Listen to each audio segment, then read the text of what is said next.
কে আছে? আমি ভাইয়া এই জায়গার কন্ট্রাক্টর আমি, বলেন। তুমি আমাকে চিনিস? না ভাইয়া। তুমি আমাকে চেনো না? না ভাইয়া, বলেন। ঠিক আছে, তুমি তোমার মালিককে ফোন দাও। মালিক তো ভিতরেই আছে। ডাক দাও তাকে, যে ছাড়ে আসছে।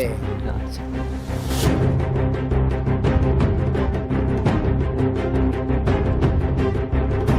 ওই ভাই, আপনি যে ডাকে ভাইয়া, এই কে জানে আসছে, আপনি যে ডাকে চলেন আমার সাথে। কি ব্যাপারে বলো? ভাই আসো তো।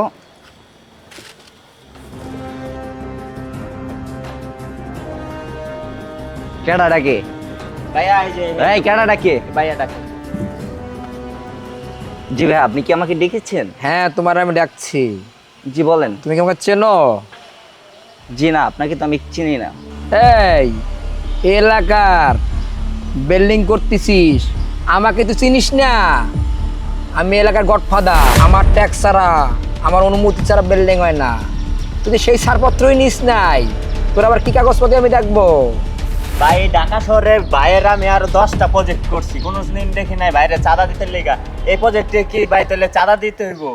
এই পোলা, তোকে চিনিস? এত বড় তো সাহস আমার সামনে কথা বলা! এই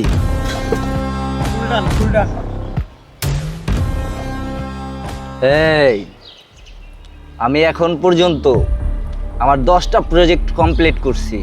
আমি এখন পর্যন্ত কারো একটা টাকা চাঁদা দেই নাই। আমি আমার ক্ষমতার অপব্যবহার করি না।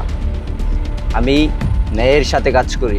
তোদের মতো সন্ত্রাসীদেরকে আমি টাকা দিব কখনোই না। এই তুমি আমাকে চেনো না, রংবাজি কত! আমি টাকা ছাড়া কিচ্ছু চিনি না। টাকা যেখানে, আমি সেখানে থাকি।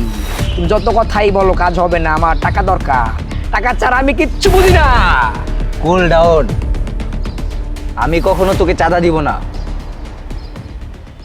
আমি হাদি ভাইয়ের মতো অনেস্ট একজন লোক, অনেস্ট থাকতে চাই। আমি কখনোই অন্যায়ের আপোষ করব না। আসতে পারেন।